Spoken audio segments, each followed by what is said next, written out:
Hello and welcome to the Wire Wrap. I'm Sravasti Dasgupta.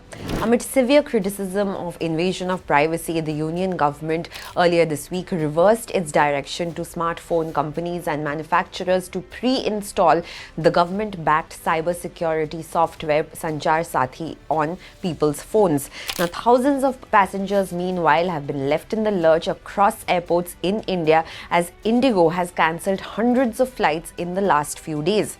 Meanwhile, the rupee has plunged to an all-time low of rupees 90 against the dollar, and the IMF in its annual review has given India the C grade for key figures such as GDP and gross value added. A grade of C is the lowest grade given by the IMF. Meanwhile, speculation has also continued to swirl around the future and even the present of key PMO official Hiren Joshi and whether he has been shunted out or whether he remains and what is really happening over there.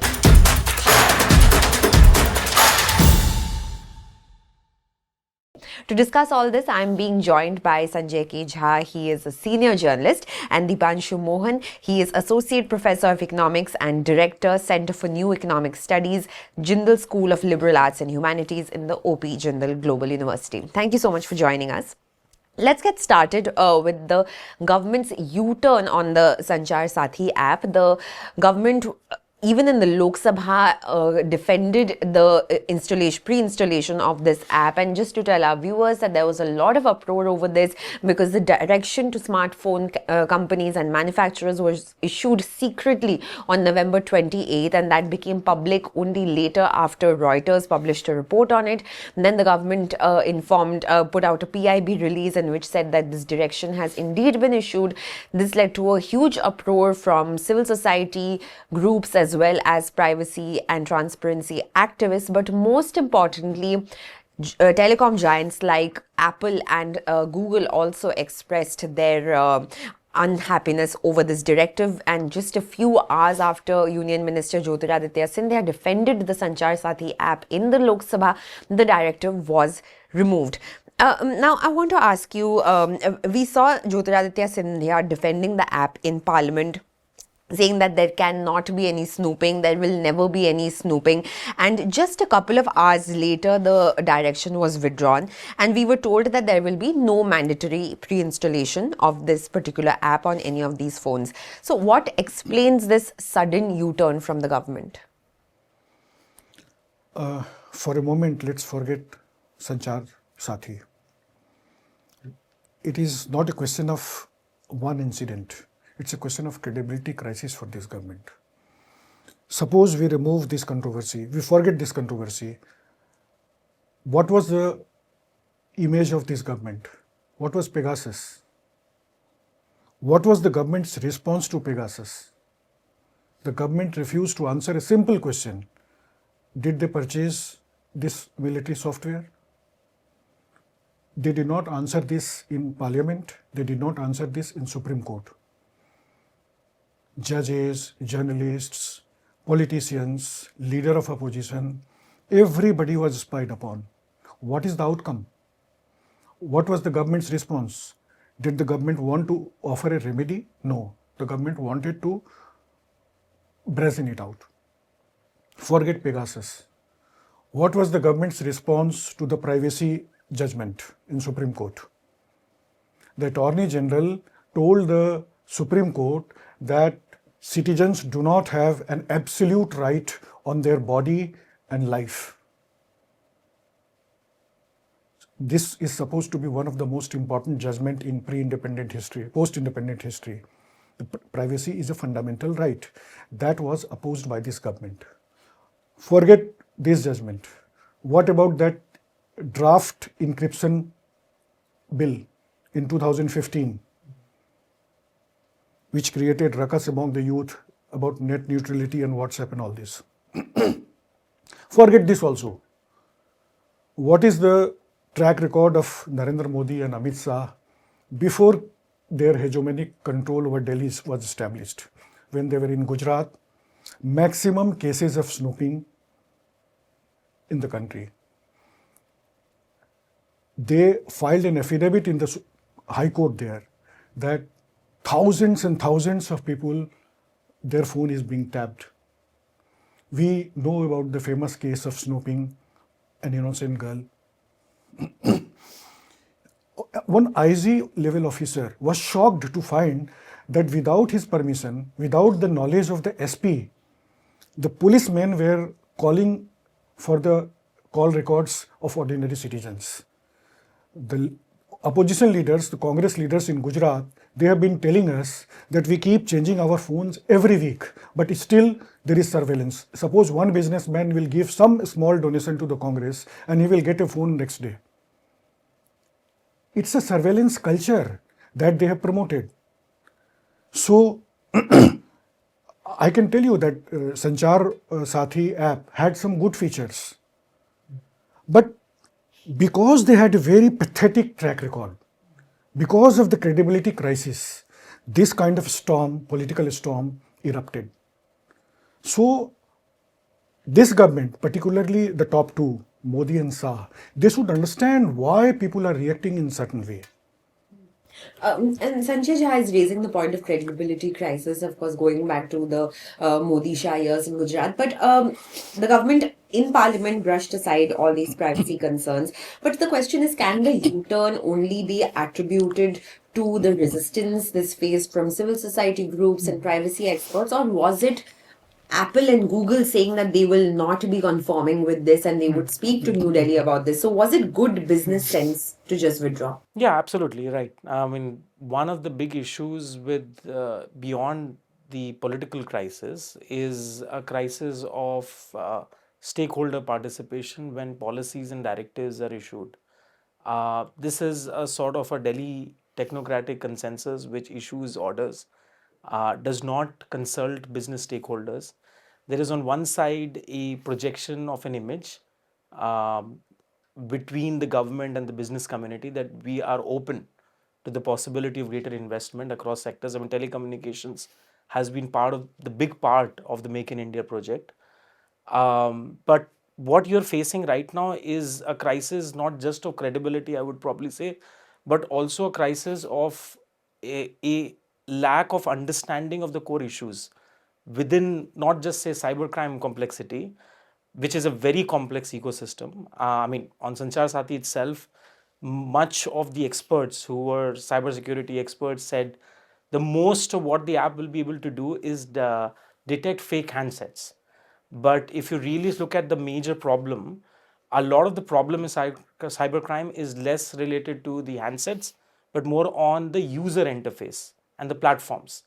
How the user is intending to commit a crime, which can hardly be diagnosed by a pre installed app.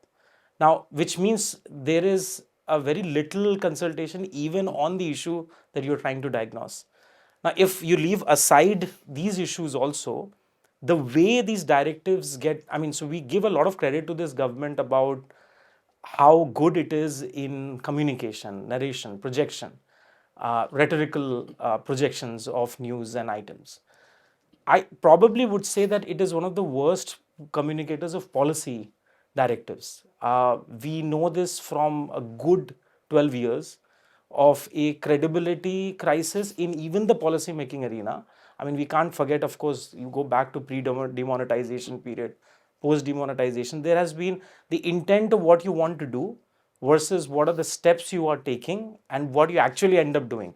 There is no synergy, no cohesion, and that questions the integrity and sincerity of the government.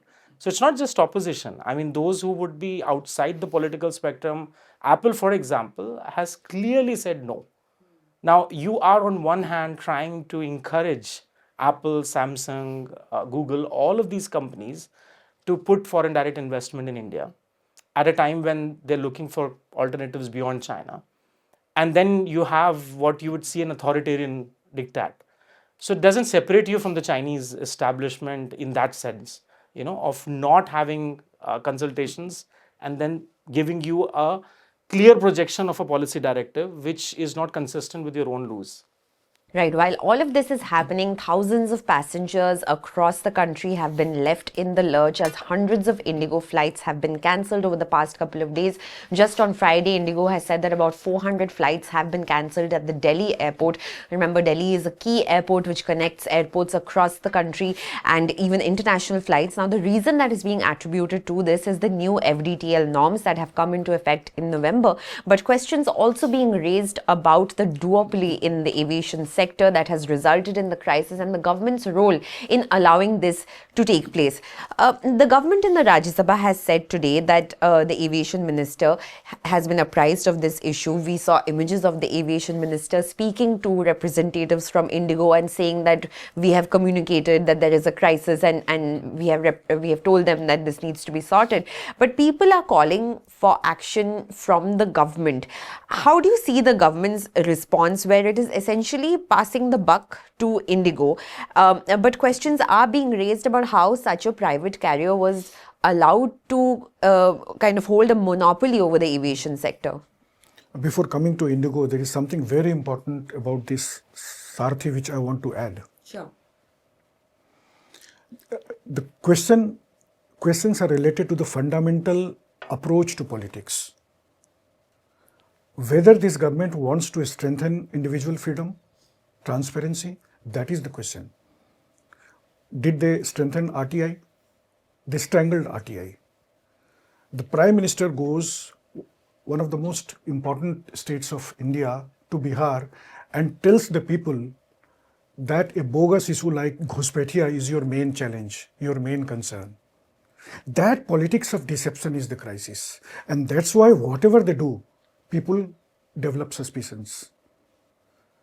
You know, Firaq Gorakhpuri has said that Firaq अक्सर बदलकर भेष मिलता है कोई काफिर, कभी हम जान लेते हैं, कभी पहचान लेते हैं. So if Sanchar Saathi, people are angry, it's because of your track record. Now we come to this IndiGo thing. I do not know much about the technical issue of IndiGo, but chaos and anarchy have been integral to governance of this regime. Have you forgotten what they did during COVID? People were not getting oxygen and they ran away. The sudden unplanned lockdown, millions and millions of people were walking home, thousands of kilometers. So if there is chaos at the airports, I am not surprised at all, because their core concern is not governance. They just do politicking. They do political management. Now, suppose there are some changes which has affected IndiGo. Why this was not anticipated? Why there was no thorough consultative process with the IndiGo? Why they could not foresee this? Who are going to suffer? People are going to suffer. So, I give very little importance to the technicalities. Its approach to governance, that the people's comfort, people's well-being are the primary thing, that concept is missing in this government. So this is also one of the points that the people are raising, is that the governance is, of course, a question, but also the government's response has been, in a sense, to pass the buck to IndiGo. But the fact is that the FDTL norms, which increase the rest time for pilots, after the DGCA's evaluation, has resulted in, for instance, Air India reducing its number of flights, but IndiGo has continued to increase its number of flights, especially in this peak winter season when there's a lot of winter travel. Now, IndiGo, however, has not done so. There is a pilot and crew shortage. Government is being accused of allowing this duopoly to kind of have its say over the entire aviation sector. So is IndiGo at fault, or is the government equally to blame? So I'd probably see this position or a larger situation as a function of two things, and there are a few things which are pointing to the culmination of a direction that a few of us had written a few years ago, that the government's larger focus on sectoral growth has been very pro-business in nature and less pro-market. And there's a distinction between what is pro-business and what's pro-market. Market-related interventions look at the participation of all actors, a freer entry and exit of firms, and does not favor in any way to any critical one or two firms, despite their market share in the sector. This is very important. I can give you we talk about India, but one other country which is struggling a lot in aviation, which is part of the industrialized developed world, is Canada, for example. An entire aviation sector is dominated by Air Canada. And this was years ago that a lot of investment from Emirates was coming into Canada to give competition to Air Canada, but there was such heavy lobby against Emirates that Air Canada did not let this sector come in. Now, why am I giving an example of another country? Because the government at different interfaces has a choice to make. Does it want to favor and encourage some dominant anchors, or does it want to look at the larger story? Now, the aviation story of the 1990s in India and early 2000s has been a pro-market story. You had many firms that came in. You had Kingfisher, you had American Airlines, so many, Go Air now, that came in and they went off because profitability, working capital requirements are a big issue in management of aviation sector. There are huge fuel costs. There's a lot of private sector subsidies, and the government doesn't support. In this scenario, what you see in the last 5 years to 6 years is that IndiGo has been given undue access in enhancing capacity. And this is consistent with the growth of airport constructions.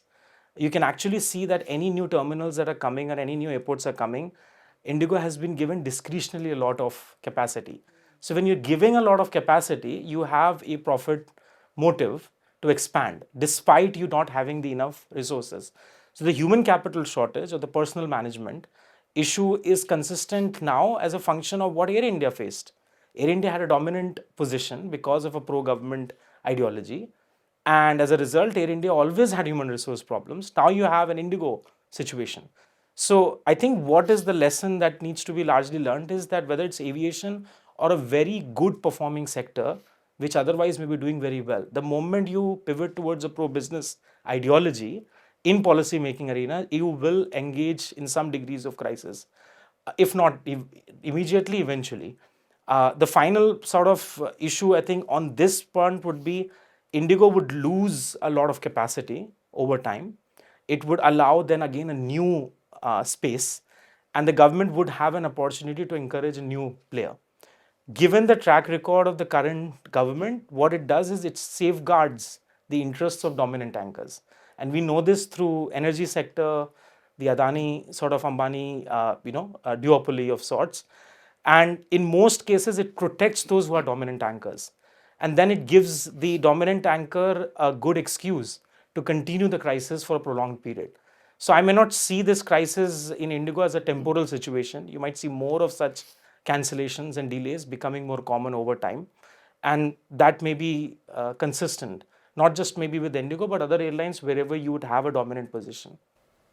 But I The was. problem is that the government does not understand that creating monopolies is not pro-business. That is the main problem. So that is really the essence of it, that there was a meeting between IndiGo representatives and the government, and IndiGo has been pushing against these FDTL norms which allow pilots longer time to rest. So they have not hired new pilots to kind of fill that gap. But IndiGo is, because this crisis is now unraveling, government may be in a position to kind of control the crisis at the time being, given to IndiGo's demands. Would that be a solution going So forward? I read the situation as one where the government would not have much of an option but to concede to what IndiGo needs because the crisis is such. And that's what I was saying, that because you have now dual actors who are dominant, IndiGo has also been given a lot of access in external flight coverage now. So that's one of the big issues where it will squeeze its domestic operations to maximize on international operations. We must wait and see. I mean, how does this play out? But any dominant market actor across sectors has seen in this government a greater cushioning of interests whenever there is pushback. And when there is a crisis, they tend to take the pro-business view than the view of what the market dictates. There are other crises as well. Air India itself still struggles significantly, but as you would probably know, it gave walk-in interviews to pilots. And it's a competitive sector, so anywhere you will find pilots or human resource personnel to find better pay or better incentives, they would go for that. So let's see. But probably I would say that this will continue, you would have a more troublesome aviation sector. And it's world over. US is facing a very similar crisis in its aviation industry. We are facing a similar problem now with overbooking of flights because of profit maximization motives. And you have then the other issue of price ceiling effects not being implemented. The government clearly illustrates that you don't allow flights to charge over a particular amount. But I have not seen that being implemented across the board, across many routes, except if you remove Delhi based routes. Most of the non Delhi routes are still having a very high price structure. And that makes the ability of airlines to have a lot more discretionary autonomy.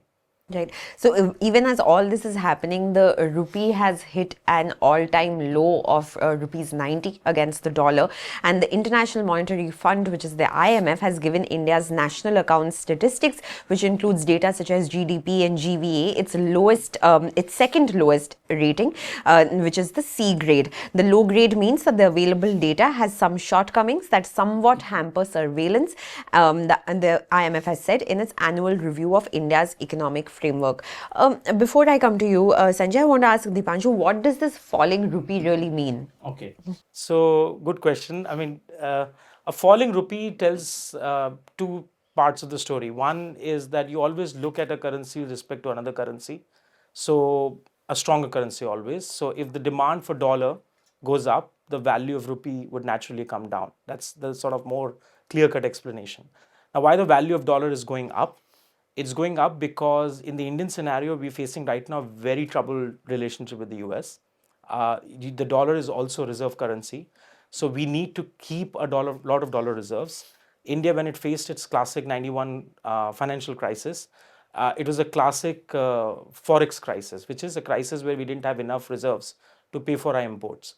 So the lesson learned then, and the Manmohan Singh sort of reforms that came, the LPG reforms that we know of, came was to revamp the Indian rupee management.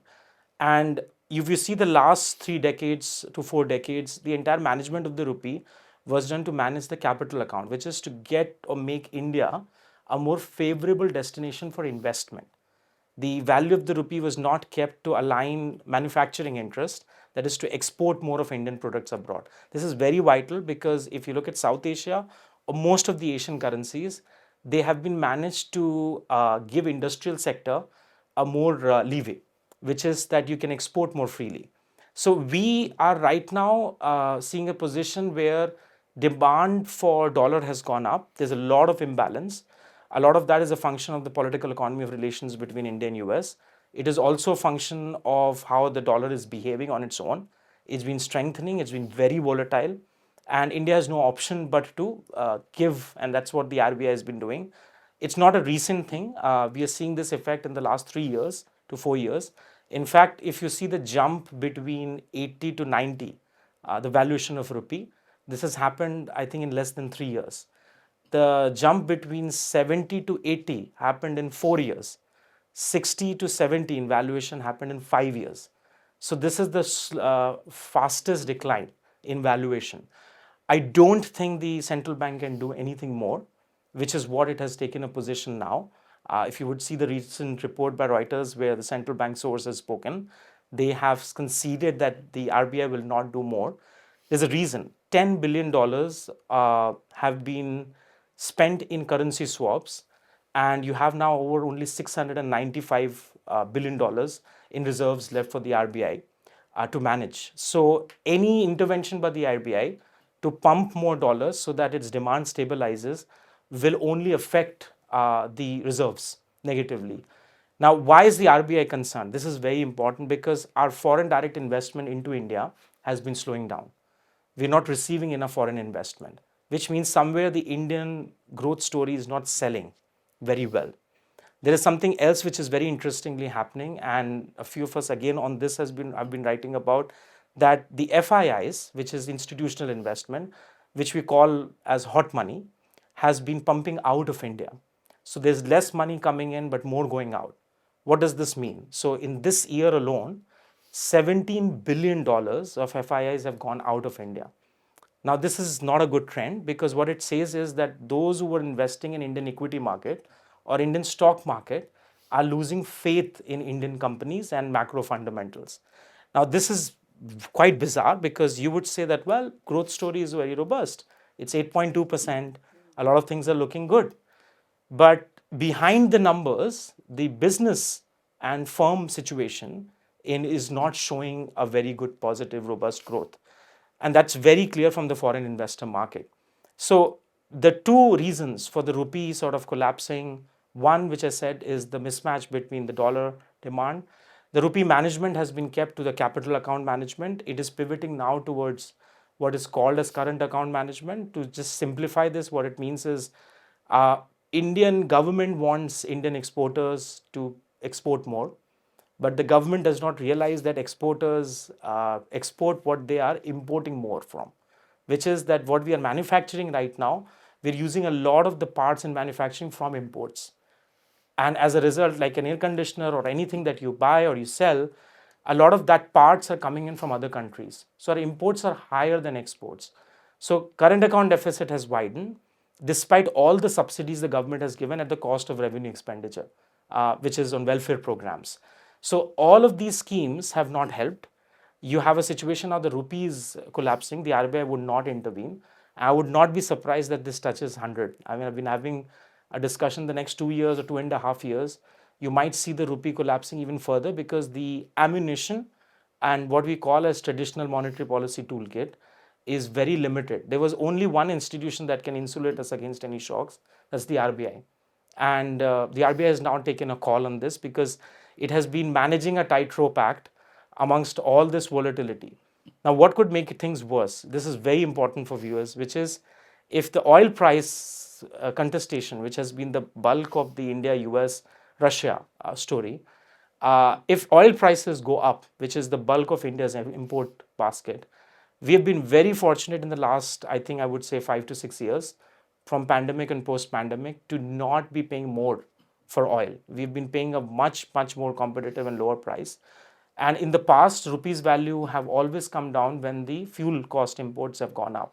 So just by chance, if your fuel cost import goes up, India stops importing from Russia and does so as a result of what it needs to do on the US trade fund, you will have a position that this may worsen India's macro fundamental outlook.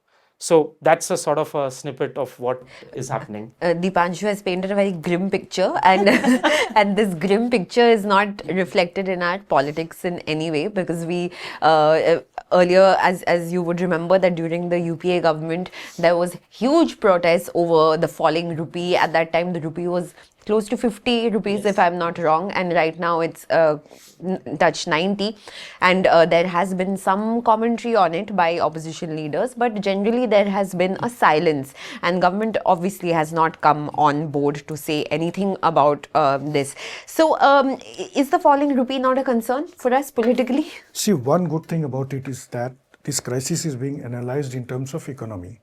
People are looking into financial factors which might be affecting rupee. People are not using the language of a gentleman who declared that rupee falls when the prestige of the Prime Minister falls. So we should thank at least the maturity of opposition parties and critics. They are not using that irresponsible language. One thing. Second thing, again, what he said about rupee, the politics of deception that comes into play. IMF says that the credibility of India's data is C grade. There are many economists, including former finance ministers, Yashwant Sinha and P. Chidambaram. They have been raising serious questions about the credibility of data. Professor Arun Kumar has been saying that India is growing at less than 2%. And now what we see, the government figures is crossing 8%. He pointed out that the foreign portfolio investors are going out of India. Why? Because of this dichotomy between the reality and the projected data.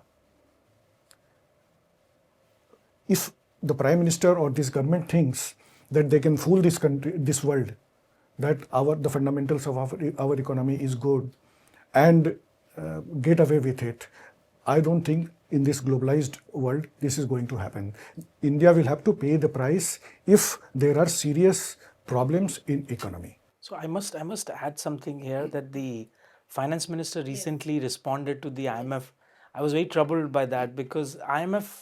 Let's just tell our viewers what she said exactly. Okay. This is in response to the concerns raised by opposition MP Supriya Sule in the Lok Sabha, who spoke about the C grade that has been given by the IMF. And Union Finance Minister has told Parliament that this is due to the 2011 to 12 GDP base year, and it is not due to the quality of data issues. And she said that a new base year will be adopted from February 27th, 2026. And she said that the IMF has not questioned India's growth figures. So you want to come in on what this means and Yeah, I mean, how true this is? the two parts to this. One, the fact that you choosing an old base year is not something which you want to be pointed out by the International Monetary Fund. This is well known. There is a statistical revision of base year that happens perhaps every 2 to 3 years. Professor Pranav Sen has sort of spoken about how the current metrics of choosing the methodology of growth accounting is predated and is almost in many senses medieval in its structure. And this is problematic because what it does is it will either undermeasure your performance or overmeasure it by considerable margin. And I must say that a lot of the growth right now which is happening is not happening in the formal organized space. A point that Professor Arun Kumar often makes, that it's happening a lot in the informal sector. And that's where a lot of the employment generation is also happening. That is what the IMF has also said. Yes, and the informality rise is a function of a classic inability of the government to create organized, well-paid, secure jobs. So when the finance minister acts defensively in saying, well, this is not about the data, but just about a base year or a statistical system, it is about qualitative measures, first of all. I mean, I think she's absolutely wrong on that. Second, this should have been corrected way back in perhaps the beginning of this government's term. It was not done because a lot of the growth performance was being politicized, not international. I mean, not just internally but also internationally. Foreign investors look at macro fundamentals. Now, I'll give you examples where countries are seeing more investment coming in. You look at Singapore, look at the UAE, look at Indonesia, a country which competes a lot with India on international stages. You look at, for example, Vietnam. Each of these countries, as small as they are compact as foreign investment destinations where people want to invest. We want to travel to these countries to understand these countries better. The reason why is because they've ensured an ecosystem of trust, transparency, and accountability between the state, business, and citizenry. And I think the fundamental entire sort of discussion is about trust and trust deficit. If you don't believe the data that you're showing and the foreign investor is not happy in seeing what it is seeing, you will not see just only a collapse of the rupee, but your fundamentals would be questioned, and you will, much like South Asian countries, if you look at Bangladesh, you look at Sri Lanka, you look at Nepal, Pakistan, of course, all of these countries have seen a collapse in their macroeconomic fundamentals despite warnings from the IMF. My big concern is not just only on investment, but it's also on debt. I think a fact that we're not emphasizing enough, which is decreasing government's fiscal capacity. So we would not have a position for the government to even ensure regular expenditure if it does not start taking immediate measures right now. But all of those measures start from a acceptance of truth. The acceptance of truth is that we are in a spot of bother, we are troubled, and it's not as if that everything is grim. There are a lot of good things happening in terms of certain sectors. Fintech is doing very well. You have a lot of organized capital generation happening across sectors. Residential housing is doing well, affordable housing is doing well. So you invest in those capacities. Services is doing very well. So you can pivot, you can have an industrial policy imagination, but there's a delusion of sorts. And I think the advisory machinery to the government on economics has been extremely vague and abstract. I think economists who are advising the government need to focus on the discipline than on the rhetoric of what is being put. Three key words he referred to: trust, transparency, and accountability. Unfortunately, India was known for these three things before Modi era. And that's a question now. But since you spoke about transparency, finally, I want to very quickly touch upon a very interesting development that has been taking place in New Delhi, which has spawned a lot of conversation, which is around Hiren Joshi. He's officer on special duty in the Prime Minister's office, and he's considered to be a very important name in the country. He's considered to be the person who directs mainstream media channels. He's a permanent presence on several WhatsApp groups of many journalists in the big media, directing headlines, and many even saying that he decides the slant that big media should undertake. Now, he has been in the news in the last couple of days, and it was being reported.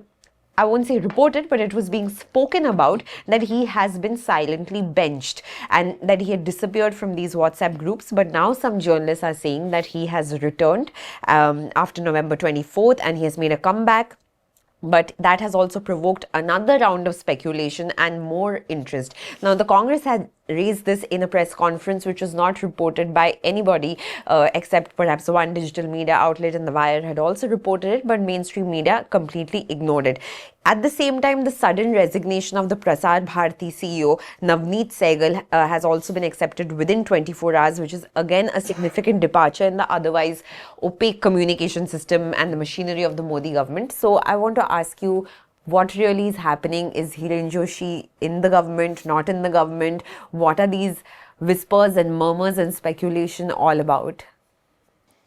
See, we are discussing the exit of or the reported exit of a petty official from the Prime Minister office.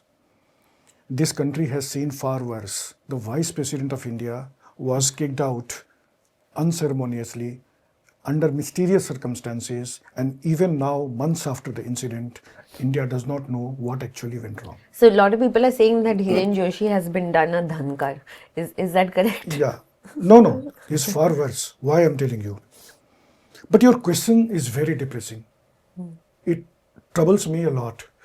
What you said is that there is a person in the Prime Minister office who is dictating terms to media. Are you suggesting that in Amrit Kal in India, the relationship between the media and the government is that of a puppet and puppeteer? Somebody is dictating content, slant, nuances, nature of headlines, debate, content of debate is being dictated, and we have this illusion that we are a great democracy. This is numbing. Your question is numbing. I have been a journalist for 38 years. Nobody has ever directed me to write what I want to write. Nobody in the government, I covered the government during Manmohan Singh, and before that, nobody even asked me, why did you write about this? And here, this is an accepted fact. It is not being challenged. Even the Godi media is not repudiating it, that they are being directed. What is happening in this country? Where is democracy? Does that suggest that the Narendra Modi government wants the relationship between the government and the citizen as a relationship between the controller and the clientele? If you are my client, then you are safe, then you are fine, then you will enjoy all the rights. If you ask questions, then you are thrown out. The puppeteer will decide how the puppet will dance. These are dangerous things. Anyway, let's come to the point. See, I don't know the specific details whether Hiren Joshi is there or not. That Hiren Joshi was there itself is a tragedy, is a national tragedy. But if he's not there or he's there, I do not think that an officer in PMO will be removed because he was doing some shady things. Reports are suggesting that he was involved in some betting racket or doing some networking and all kinds of things. I think the falling out has happened because of some specific failure.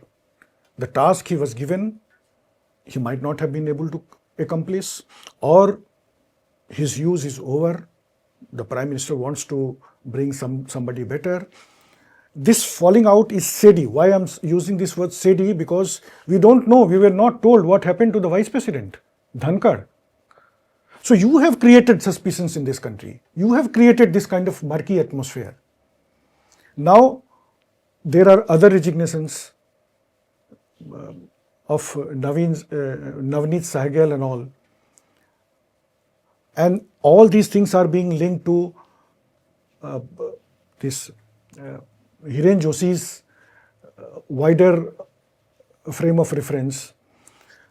Whatever has happened, I don't know exactly. But we should pray that nobody like Hiren Joshi again enters the Prime Minister office. Media is free to function. Media stands for the rights of the people.